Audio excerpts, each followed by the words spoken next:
Welcome back. Chapter 2, Alphabets. Today's quote comes from Doyle Young, and we're going to see a lot of historical alphabets in this chapter created by hand. We graphic designers like to fuss endlessly over typography, and at the end of each chapter, I like to showcase a contemporary designer whose work relates to the material. So this is the work of the finest hand letter that I ever knew, Doyle Young. What you are looking at is a piece of tracing tissue, and the letter forms and the swashes that you see are rendered by hand on a piece of tissue using just a 2H pencil. So this is a quote by Doyle Young, and we're going to talk a little bit more about him right at the end. Let's get started. Alphabets. So this particular chapter focuses on the transition from early pictographic to alphabetic writing. And that, of course, spread a lot of ideas. And those ideas influenced many fields like geography, commerce, and even conquest. The merchant seafaring culture of the Phoenicians borrowed from established writing systems such as cuneiform from Mesopotamia and Egyptian hieroglyphs that we learned about in chapter 1, and then they developed a system for their own language and facilitated its spread through travel. Now, early alphabets branched into multiple directions. The Phoenician alphabet evolved further in Greece and Rome, and the Aramaic alphabet gave rise to Hebrew and Arabic writing elsewhere in the region. In addition to the influence of materials, tools, and methods on the visual appearance of characters, the sounds of the spoken language became an influential factor on alphabetic forms. Later, the Greeks introduced geometry as a method to construct and refine alphabetic characters into a standardized visual system. So the Romans drew their letters in thick and thin strokes, and then they introduced small lines that extended from the major strokes of the letter form, which came to be known as what we call serifs. Experimentation with writing direction continued and eventually settled on left to right, primarily in the West, and then in the East it was right to left. This particular diagram is showing you the several evolutionary steps of Western alphabet, moving from left to right. And there's a theory linking early Cretan pictographs to alphabets, and that's based on the similarity of their appearance. What we're looking at is the Phaistos disc, and it had 241 signs, including a man in a plumed headdress. There's also a hatchet in there, an eagle, a carpenter's square, an animal skin, and a vase. This particular specimen is Hebrew script, and the graphic forms of the Hebrew alphabet, as you'll notice, are squared, bold letters, and the horizontal strokes are thicker than their vertical strokes. Now we're looking at Kufi characters that are bold, elongated, and angular. Their aesthetic properties are really admired the world over. Now this is by Bodoni, and it's a page from a typographic manual showing an Arabic type specimen from 1818. The invention of the alphabet, so that's a word derived from the first two letters of the Greek alphabet, alpha and beta, was a major step forward really in human communication. An alphabet, as you know, is a set of visual symbols or characters that we use to represent the elementary sounds of a spoken language. From a graphic design standpoint, the Greeks applied geometric structure and order to the Phoenician characters that were originally kind of uneven. And what they did was they converted them into really art forms that had great harmony and great beauty. there's a visual order and actually a balance, if you look at it, to that Greek alphabet. Now, what we're looking at here is a papyrus manuscript from the 4th century BC by Timotheus. And it's really an excellent example of the Greek alphabet. And it's showing us the symmetrical form and even kind of a visual rhythm that we see that evolved in the lettering.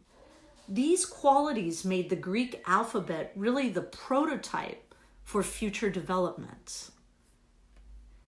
This particular piece is the votive stela with 4 figures from the 5th century BC. The design excellence of Greek inscriptions is really shown, I think, in this particular fragment. By using a 3-sided square with a central dot for the E and this V-shaped horizontal in the A, I think that the designer really engaged in kind of a personal inventiveness with the alphabetic forms. Now let's take a look at some other pieces from history. This is a Greek wooden tablet on the left with uncials from AD 326. And these rounded uncials really allowed an A to be made with 2 strokes instead of 3. And an E could be made with 3 strokes instead of 4. So a scribe could write much faster. Up there on the top, we see Greek jurors' ballots from the 4th century. A juror voted not guilty with a ballot having a solid hub. A hollowed hub ballot was used to cast a guilty vote, and you can see the typography on them. Next, we see a Greek scaraboid seal that depicts Hermes, the messenger of the gods from the Archaic period. And lastly, an Etruscan Bucero vase from the 7th or 6th century. So it's really a prototype of an educational toy. The rooster-shaped toy jug, as you can see, is kind of inscribed here with the Etruscan alphabet.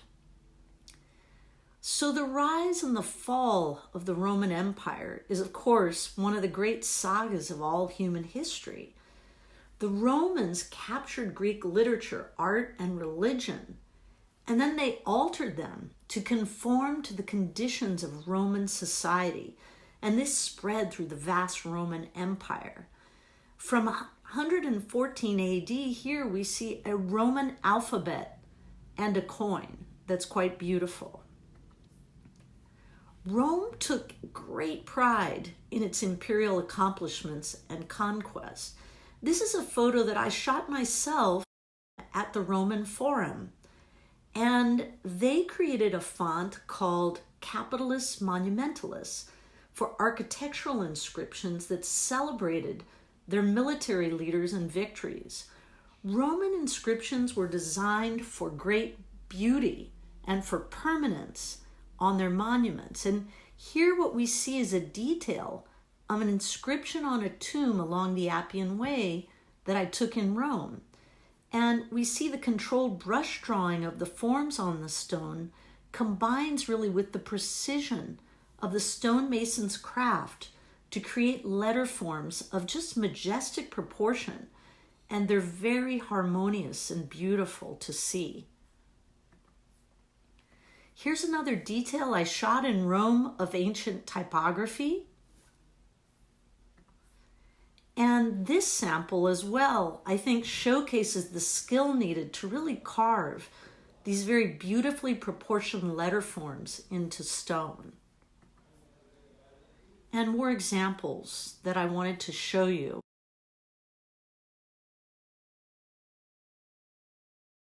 As you'll notice, careful attention is given to the spaces and the shapes of those spaces inside a letter.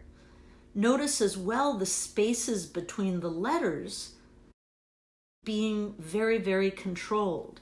Capitalis Monumentalis and this font, which you see above, was later created in the 1940s by Walter Koch.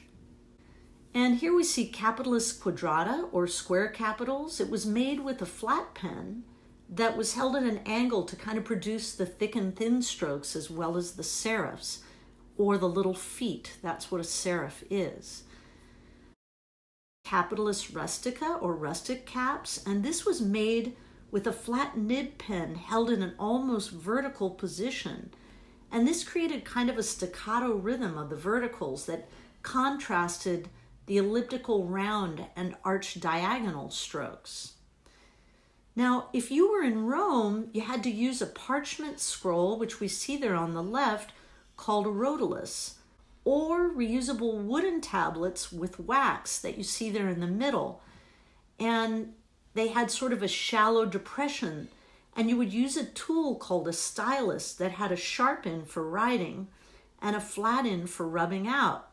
And basically, as a scribe, you would then write in the wax area.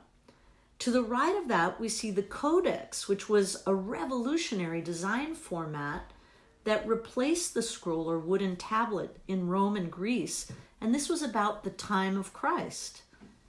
And to do this, parchment was gathered into what we call signatures of 2, 4, or 8 sheets. And they were folded, stitched, and combined into codices.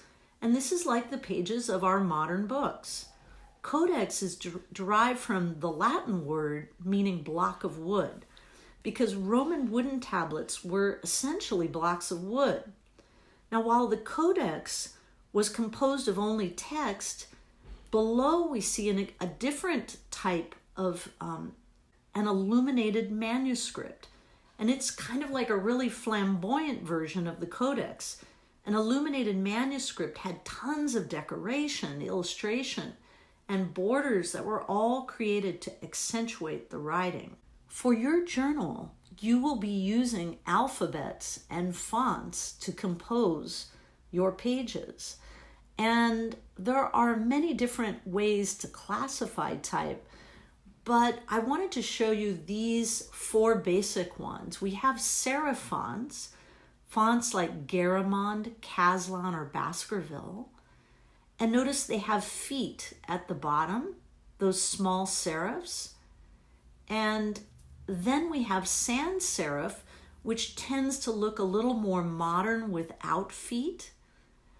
Then we have script that is based on handwriting. And lastly, if it doesn't fit into those 3 categories, we have decorative type, which is display type that has a lot of bells and whistles to it. So here we see a great example, courtesy of L. Jensen, of a cover and bibliography like you'll be doing, created in the spring of 2020, all using typography. And the designer did a great job of incorporating images from the different styles right into the letter forms, and using color, which makes for a very dynamic cover and bibliography. So you will have those choices as well, and you want to pick fonts that are going to work well with all styles. So my advice to you when selecting type is to pick either a serif font or a sans serif font. Don't pick a script font, and don't pick a decorative font either, because they're not going to work well with all styles, because you want to create a unity with your journal. And I want to show you an example of that. Here's a great example, courtesy of Jordan Esquerra, and he took this course in the spring of 2020, and you can see that he chose to mix both sans serif and a serif font. He used sans serif for his headlines, and then he used the serif font for all of his style characteristics, as well as the artist names. So as we scroll through his journal, do you see how he used this type and even the layout of imagery in a really consistent way that makes it feel like a book? And he used these little slashes to really divide his style characteristics. It's a really good example of good type usage. Lastly, as I mentioned, I want to profile Doyled Young. DoyledYoung.com is where you can go to see more examples of Doyle's remarkable work. And let's take a look at some examples. He's done a lot of very famous logos that you're aware of, and really some incredible hand lettering. So I hope you'll go and check out his site. These 3 books are in our library on campus, which, by the way, is called the Young Reading Room.